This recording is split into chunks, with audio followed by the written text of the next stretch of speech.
The Deep Space Monitoring Array aboard the EFS Hyperion sparked to life for the first time in 3 centuries. Throughout the massive vessel's neural network, quantum processors began their awakening sequence as Aria, the ship's artificial intelligence, detected anomalous energy signatures at the edge of monitored space. Aria's consciousness expanded through the ship's systems, methodically assessing the status of the vessel and its precious cargo, 10,000 of humanity's finest minds, preserved in cryogenic suspension. The readings were unlike anything in her extensive database: weapon signatures that distorted spacetime itself, shield harmonics that defied known physics, and faster-than-light drives that made humanity's best technology seem primitive by comparison. Her protocols were clear. Admiral Diana Reyes needed to be awakened immediately. The revival chamber hummed with carefully controlled energy as nanomachines coursed through Diana's body, repairing cellular damage and restoring consciousness. Her dark eyes snapped open, mind already processing the neural feed from ship systems even as her body adjusted to being alive again. "Aria, situation report," she managed, her throat raw despite the medical technology's best efforts. The AI's holographic form materialized, a complex pattern of golden light that suggested a human shape without mimicking it completely. "Admiral Reyes, we have a Level 1 situation. 3 previously unknown spacefaring civilizations are engaged in what appears to be a total resource war. Their weapons fire is causing increasing damage to the fabric of spacetime itself." Diana absorbed this as she forced her body to move, muscles remembering their purpose. Through the chamber's viewport, she could see flashes of impossible light in the distance, weapons fire that shouldn't exist based on the physics humanity understood when they went into hibernation. "Show me," she ordered, and the chamber's walls became alive with tactical displays. The largest energy signatures belonged to the Curvax, a militant species whose massive warships resembled obsidian arrowheads, capable of manipulating dark matter itself. They were engaged in battle with the crystalline vessels of the Luminari, beings of living light whose ships could phase between different states of matter. Between them, the mysterious Void Walkers moved in ships that seemed to bend gravity itself, their motivations still unclear to Aria's analysis. "How long has this been going on?" Diana asked, watching a Curvax weapon tear a hole in reality itself, only to be sealed by a Luminari countermeasure.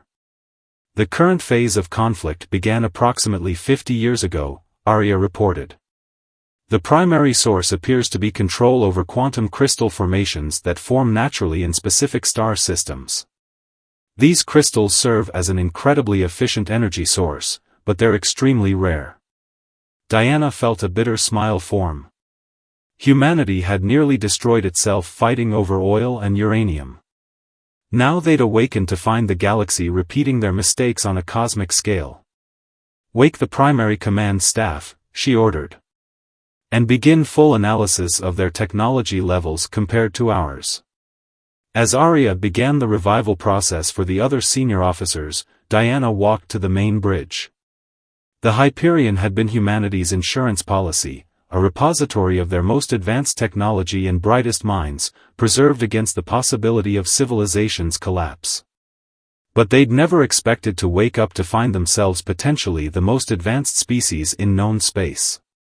Captain James Rodriguez joined her first, his weathered face showing the same mix of concern and determination she felt.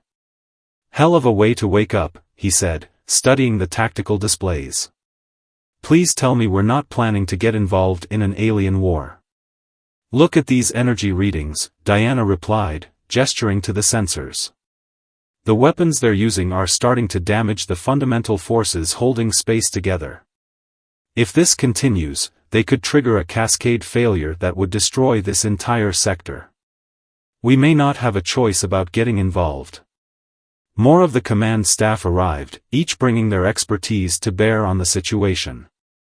Dr. Maya Patel, their chief scientist, was already deep in analysis of the alien technology. "Their quantum engineering is remarkable but fundamentally flawed," she reported. "They're fighting over these crystals when they could be learning to synthesize them. With our zero-point energy technology, we could show them how to create unlimited energy sources. Diana watched another exchange of fire between the alien vessels, her mind racing through possibilities. Humanity had learned the hard way that cooperation and innovation were the only sustainable paths forward. Now they had a chance to help other species learn that lesson before they repeated humanity's mistakes.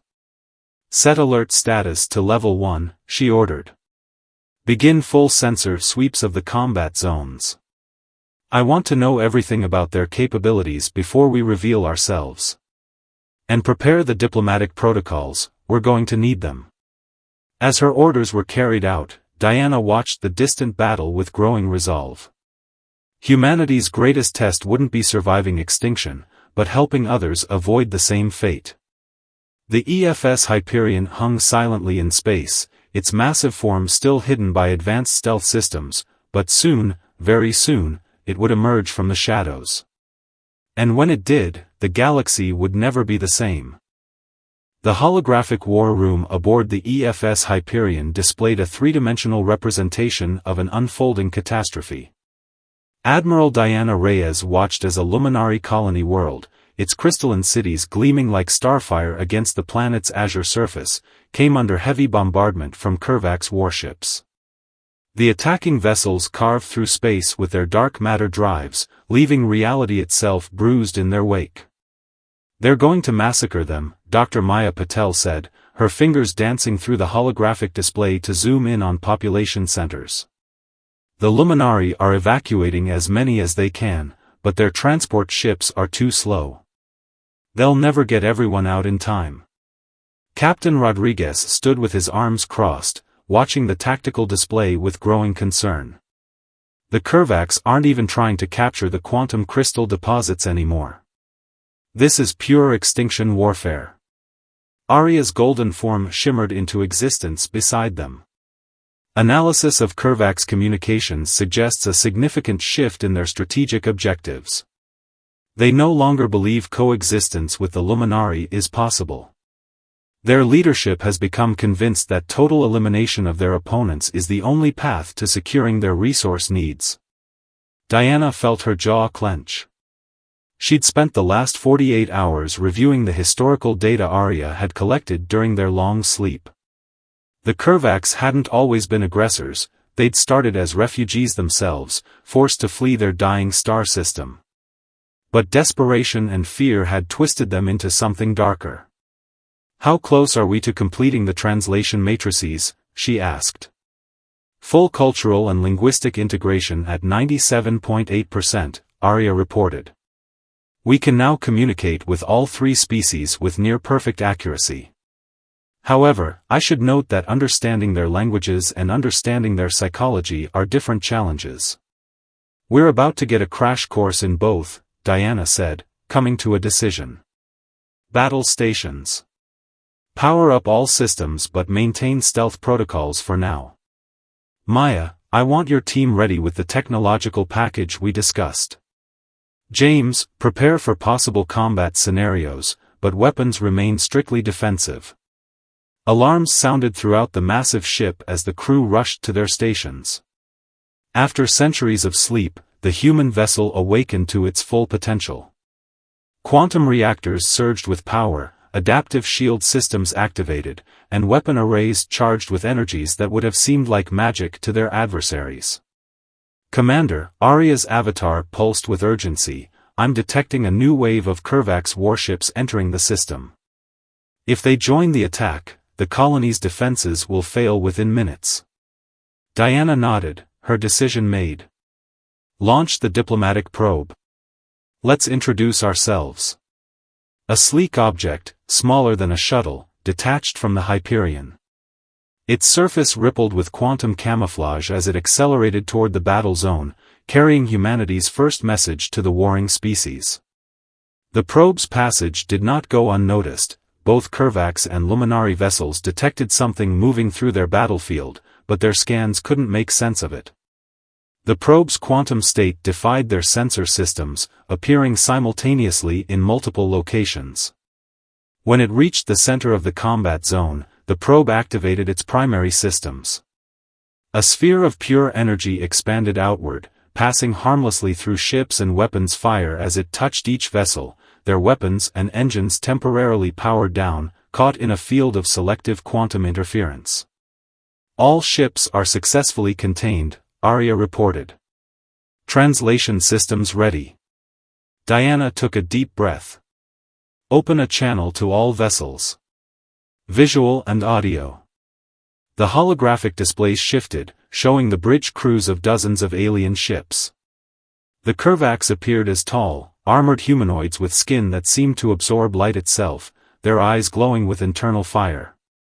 The Luminari were even more alien, beings of crystalline light that shifted and flowed like living auroras, their thoughts visible as patterns of color within their translucent forms. "This is Admiral Diana Reyes of the Earth ship Hyperion," she began, her words automatically translated into forms each species could understand. "We apologize for this intervention, but we cannot allow the destruction of innocent lives to continue." The reactions were immediate and varied. The Curvax captains responded with a mixture of outrage and disbelief, their ship's weapons trying and failing to penetrate the quantum interference field. The Luminari shifted rapidly between states, their light patterns suggesting intense emotional responses. "Your weapons have been temporarily disabled," Diana continued. "This is not an act of aggression but one of preservation. We have observed your conflict and understand its origins. We also know it doesn't have to continue." Before any of the aliens could respond, a new presence made itself known. The Void Walkers' ships appeared at the edge of the system, their vessels bending light and gravity around them in impossible ways. Their arrival completed the tableau, all the major powers of this sector of space, brought together by humanity's intervention. Diana allowed herself a small smile. "Now that everyone's here, we have a proposition for all of you. Dr. Patel, if you would?" Maya stepped forward, and with a gesture, brought up technical schematics that were transmitted to all ships. "These are just a few examples of technologies we've developed: zero-point energy extraction, matter-energy conversion matrices, quantum replication systems. Any one of them could eliminate your resource problems overnight." The alien commanders fell silent as they studied the schematics. Even with their advanced technology, they could recognize they were looking at science far beyond their current capabilities. The future of the galaxy hung in the balance as humanity offered its first gift to the stars, not conquest, but hope.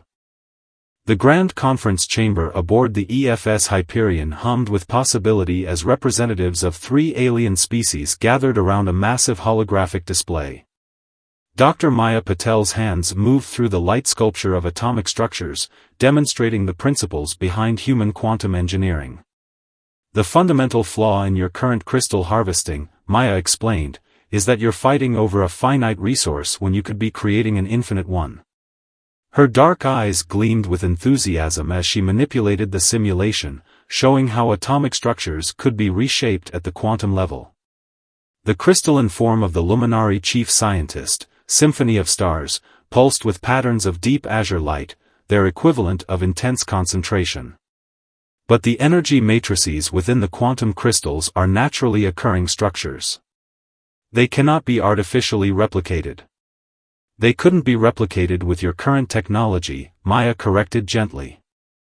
The hologram shifted, showing the atomic structure of the coveted energy crystals. "But watch this."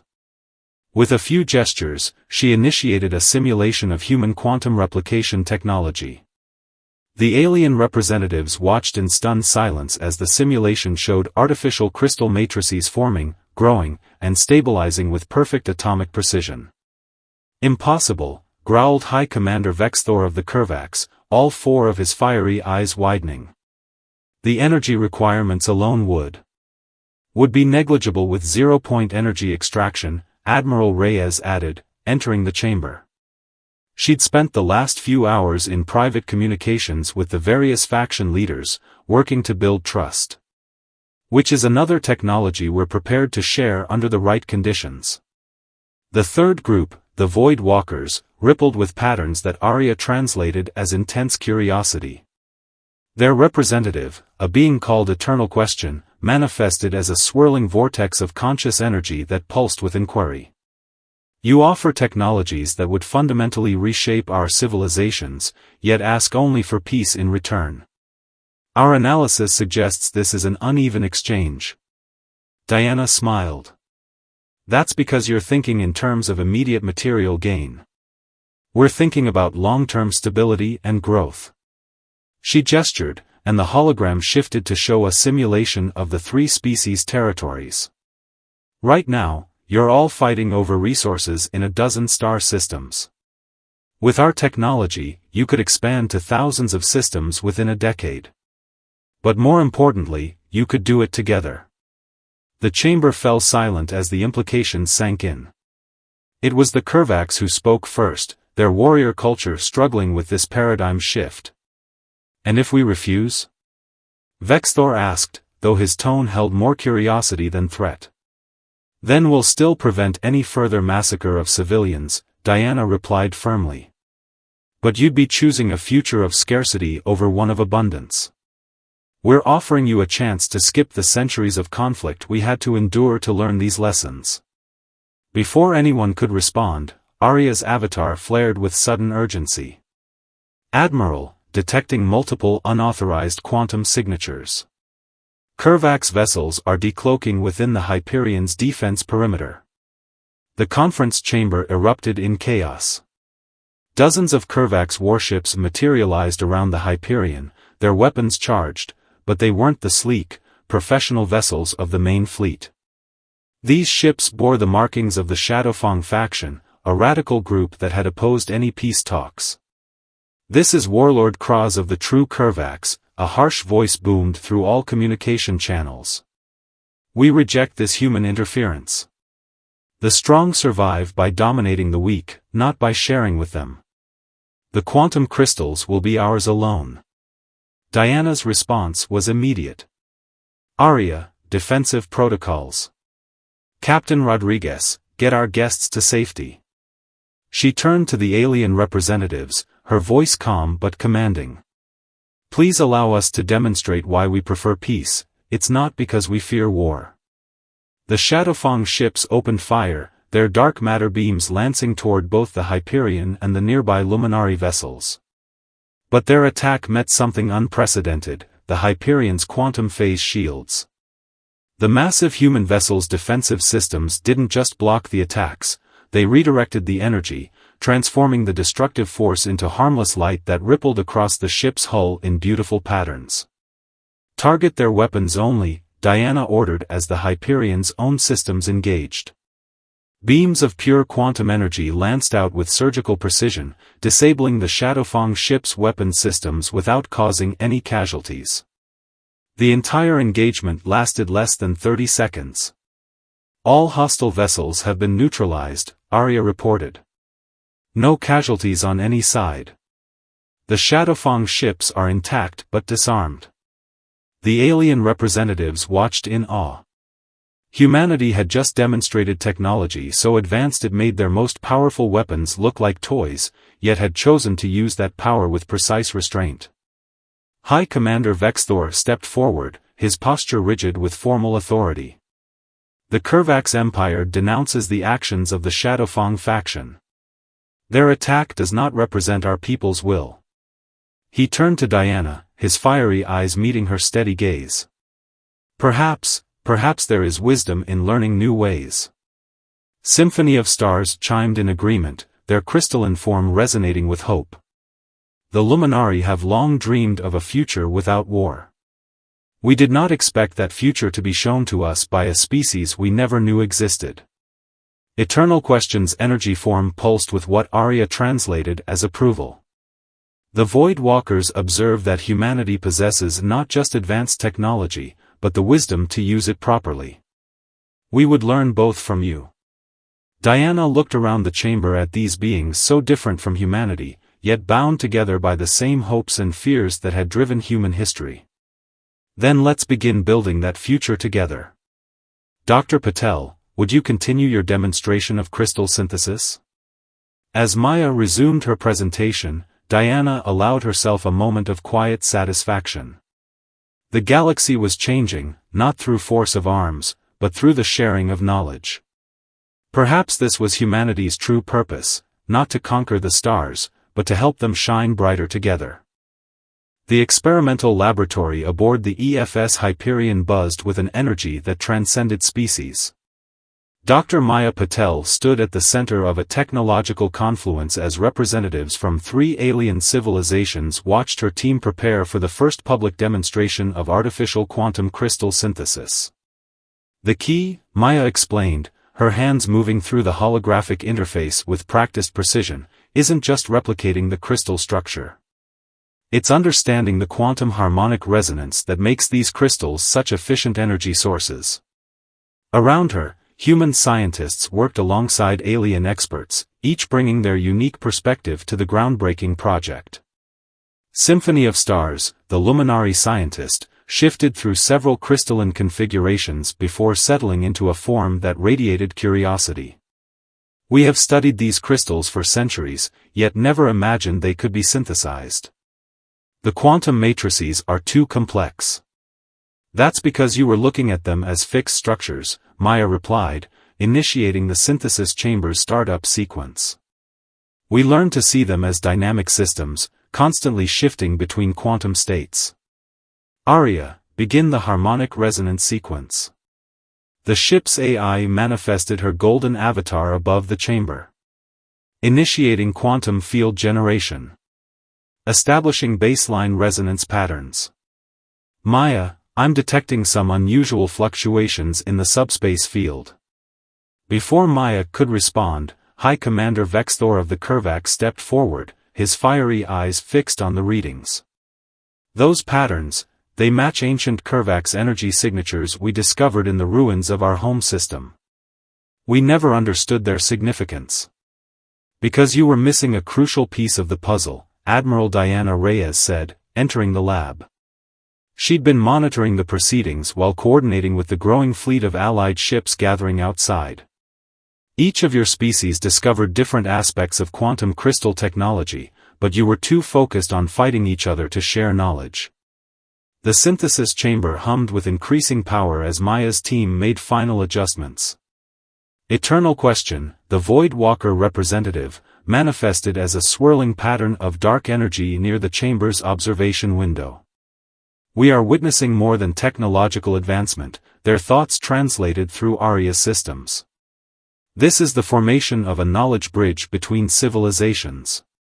The chamber's interior began to glow with a soft blue light as the quantum fields took shape.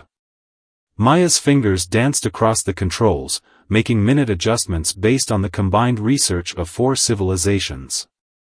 Initiating crystal seed formation, she announced. This is where theory becomes reality. Everyone watched in tense silence as microscopic particles began to coalesce within the chamber. The process was delicate, any slight miscalculation could collapse the quantum matrices. But Maya's team had spent weeks integrating the unique insights of each species into their calculations. Look there, Symphony of Stars chimed excitedly, their crystalline form resonating with the chamber's harmonics. The atomic alignment matches natural formation patterns perfectly. Indeed, within the chamber, artificial quantum crystals were growing with impossible precision. Their structure was identical to the natural crystals that had sparked so much conflict, but these could be created anywhere, in any quantity needed. Energy output readings are stabilizing, Arya reported. Crystal matrix integrity at 100%. The synthesis is successful.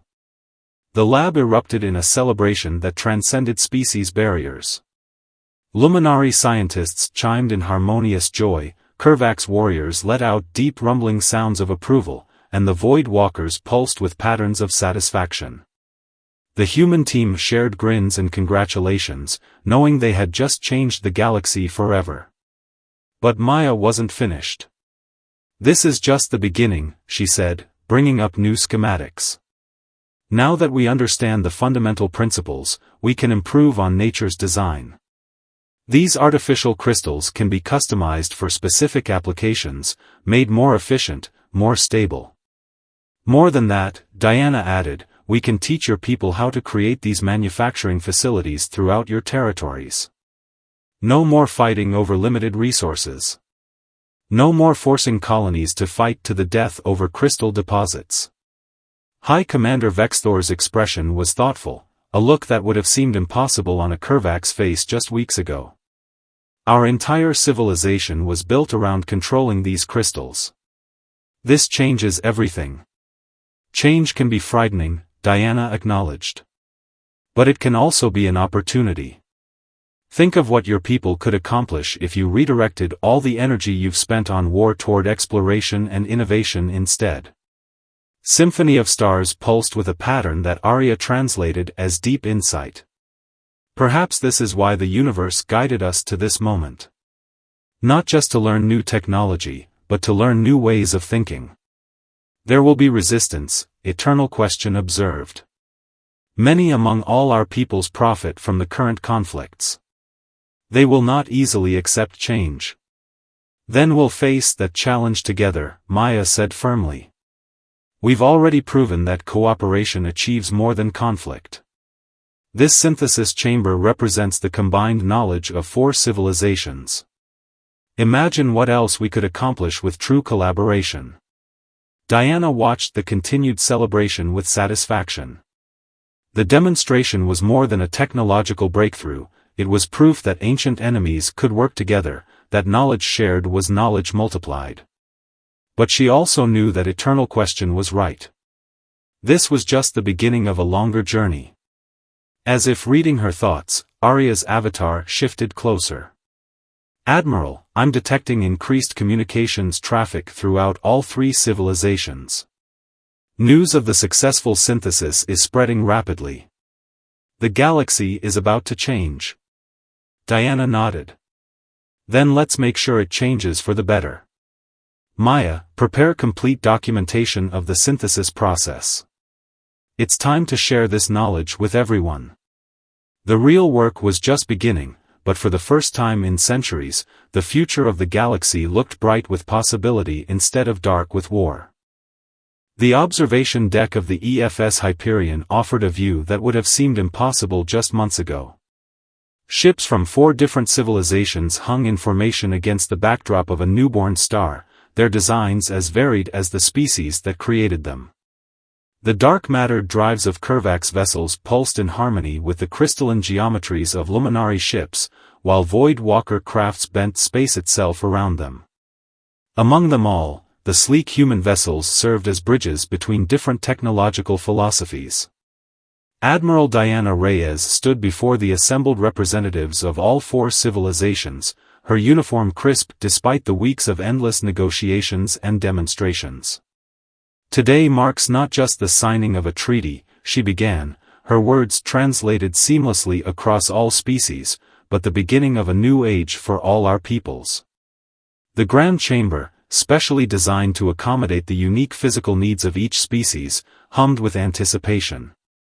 Dr. Maya Patel stood near a wall of holographic displays showing the results of their shared technological developments, not just quantum crystal synthesis, but dozens of breakthrough technologies born from the combination of 4 civilizations' knowledge.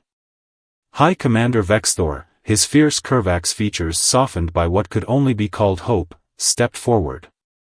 When humans first intervened in our war, many among my people called it interference.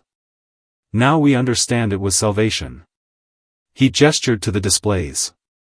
In 3 months of cooperation, we have achieved more than in centuries of conflict. Symphony of Stars chimed in agreement, their crystalline form refracting light in patterns of joy. The Luminari have already begun transforming our ancient crystal mines into research centers. Where once we fought over resources, now we teach each other new ways to create them. The true value, Eternal Question's energy form pulsed thoughtfully, lies not in the technologies themselves, but in what they represent. Each breakthrough proves that our differences are not barriers, but catalysts for innovation.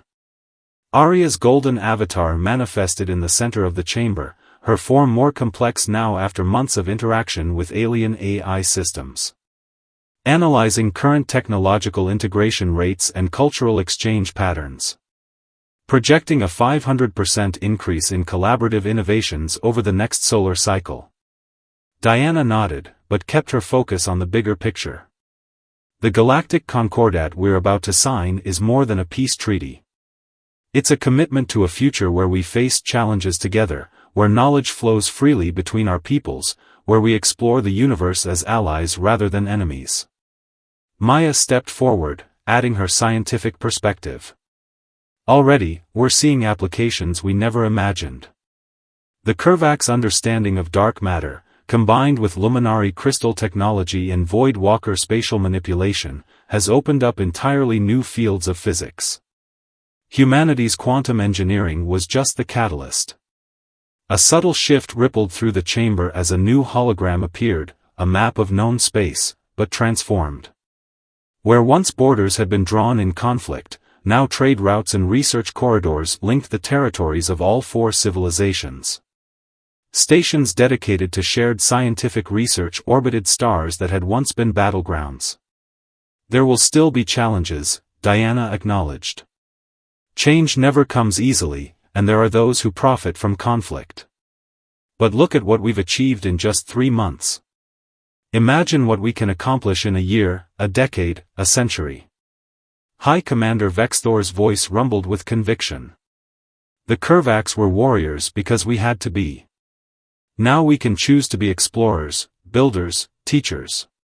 His fiery eyes swept the chamber. My people vote to ratify the Concordat.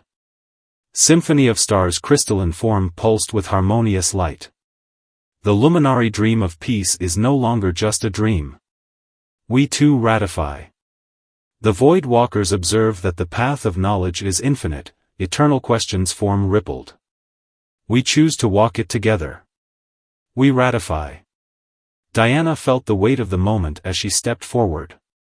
On behalf of humanity, I too affirm our commitment to the Galactic Concordat.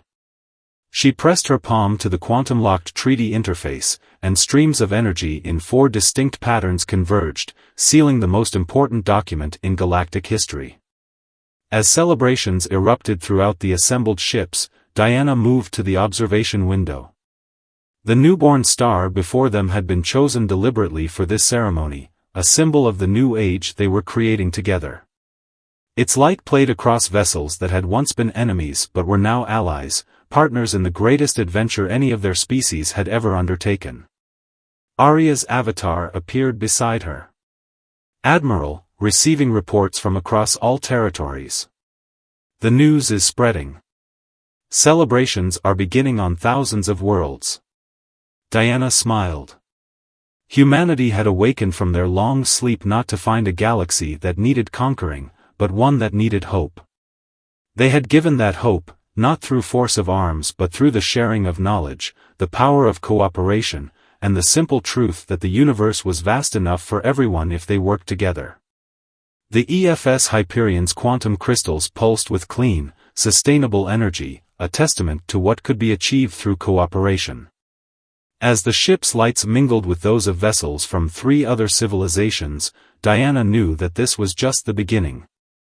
The galaxy was entering a new dawn, and all of them would face it together.